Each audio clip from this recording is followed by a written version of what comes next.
us now from Melbourne is Christopher Lam. He's the former Australian ambassador to Myanmar and the former president of the Australia-Myanmar Institute. Thank you very much for joining us, Ambassador Lam. So it seems the military government is facing pressure on multiple fronts since the coup. Is there likelihood of an impending defeat or eventual collapse of the junta? Thank you. I think there's a lot of possibilities at the moment in Myanmar, and they're illustrated by some of the things that you've mentioned. For example, the strength of the opposition to the military, evidenced by the 1027 initiatives undertaken by the Brotherhood Alliance, the Three Brotherhood Alliance, but also by the unwavering determination to see the end of military government on the part of the Myanmar people. I don't think anybody had expected that this would last as long as it has, but I do remember that when the military took over and people asked me what I thought would happen, and so this is 3 years ago, from 3 years ago today, I said that this military regime would not last, that it was different from those that had preceded it in terms of military takeover. It was one that had no real established plan of its own.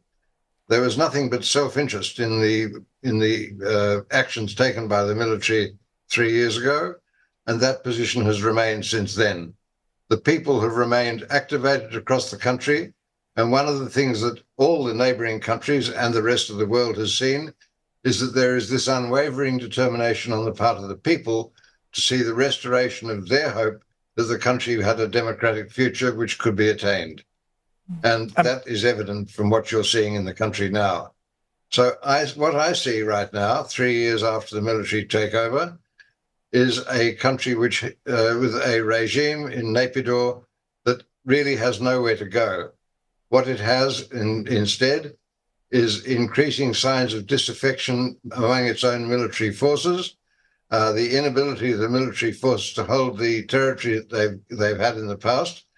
And the map of the country, which I don't have with me right now to show you, will present for all the viewers and people who are watching and listening to this broadcast can see is a military that is bit by bit losing power right across the band of the country that connects China to India in the north, north of Mandalay, and also in many other parts of the country as well. So I think that the prospects for the military are poor. And there's no really easy to see way out of it. Ambassador Lam, would you agree that General Min is at his weakest ever since the coup? Yes, he survived a bit longer than everyone's expected, but he's doing some interesting things. He's weaponizing religion. He's actually eased election registration rules. And he's even, sent a non-political representative to the ASEAN Foreign Ministers Retreat.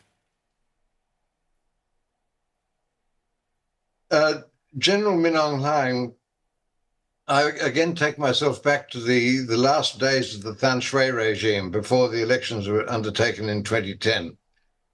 General Than Shwe stepped down from his position as the leader of the country, both politically and militarily, and the political leadership was transferred to General Thein Sein, ex-General Thein Sein, who became a prime minister committed to a reform process. And quite a lot of things happened under Thein Sein that set the base for the democratic transition, which began in earnest 5 years later.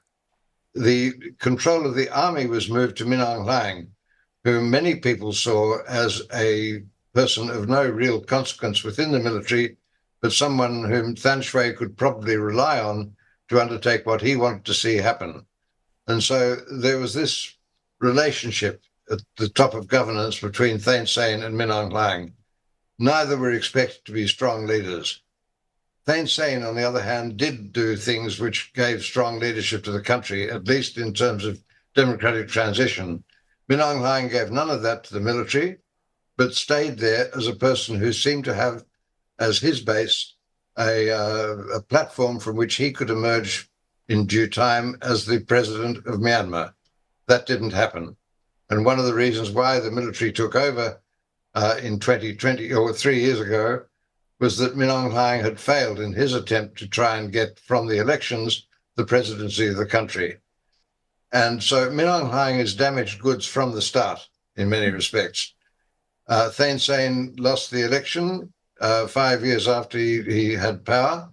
There was a peaceful transition from him to the National League for Democracy, not to Aung San Suu Kyi herself, but to the party. And so Thein Sein stood aside after a peaceful transition. Mm-hmm. Min Aung Hlaing, meanwhile, remained as the military commander and continued to plan his own accession to supreme power. That didn't happen. And there are people in the army who see that what Min Aung Hlaing was doing was really just to further his own interests. There wasn't the same connection to national interest that the military had established when they took over in 1962 and again in 1988, and which they preserved through the introduction of the Socialist Republic in 1974. So none of those things were present for Min Aung Hlaing, and there's nothing but self-interest in the eyes of people. And the people had their own taste of democracy, thanks to Thein Sein and the development of democracy under Aung San Suu Kyi's leadership, and they weren't about to give it away. And so from then on, it looked increasingly unlikely to a lot of the observers of the country that the military would be able to hold on to power. How many people would have to lose their lives before that could become reality, we still don't know. But what's happened is that the army, or the Tatmadaw, including the Air Force, have launched a horrific attack on the population of the country, in the villages across the country, and not just in the ethnic regions of the Shan State, the Kachin State, the Rakhine State, and to a large extent now the Chin State.